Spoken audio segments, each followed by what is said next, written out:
সুপ্রভাত বন্ধুরা, শুভ সকাল সবাইকে।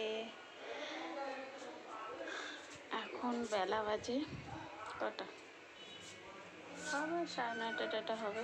এখন থেকে আমার ভিডিওটা স্টার্ট করলাম। আজকে আমি তেমন কিছু দেখাবো না, আমি ওপরে যে গাছপালা লাগিয়েছি সেটাই দেখাবো। মানে অন্য দিন তো রান্না টান্না শেয়ার করি, সেটা আর আজকে করছি না, কারণ আমি ছাদের উপরে গাছ লাগিয়েছি, সেটাই শেয়ার করব। দেখতে থাকুন, সঙ্গে থাকুন। ভিডিওটা ভালো লাগলে লাইক করবেন, শেয়ার করবেন, কমেন্ট করবেন আর সাবস্ক্রাইবার করে দেবেন। এই খিড়কি দিয়ে যা সুন্দর হাওয়া আসছে বন্ধুরা, কি বলবো, দারুণ বাইরের হাওয়া আসছে। দেখুন আমার চুল টুল উড়ে যাচ্ছে।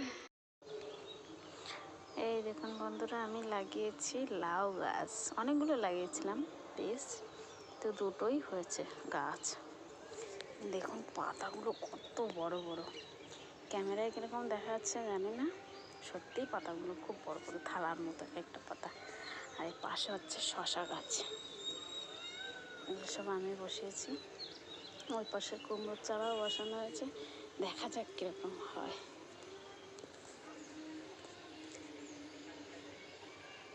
লাউ গাছগুলো দেখে আমার খুব ভালো লাগছে, পাতাগুলো বেশ বড় বড়।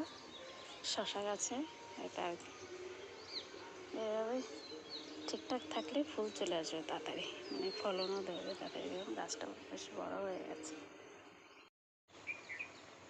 আমি নিজে হাতে লাগিয়েছি, দেখুন ছাদে আমার কি সুন্দর লাউ শাক,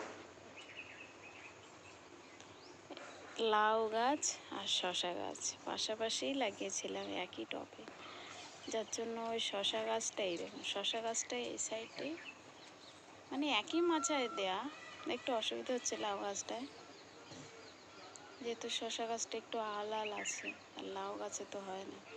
যখনই পারি শশা গাছটা এইদিকে ঠেলে দিই আর লাউ গাছটা এইদিকে রাখার চেষ্টা করি।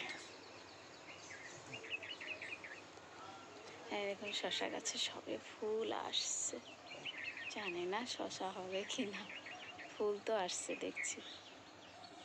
আর এই হচ্ছে আমার লাউ বাগান, লাউ বাগানে দেখুন মাচা দেওয়া হয়ে গেছে, বড় করে দিয়ে দিয়েছি মাচা, যে লাউয়ের আগা। আমার সেই ছোট্ট লাউ গাছটার পাতাগুলো দেখুন কত বড় বড় না।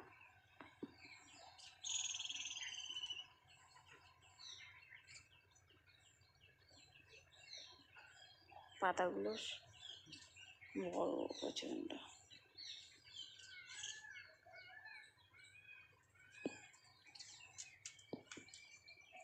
আমি লাগিয়েছি, দেখা যাক এতে লাউটাও হয় নাকি।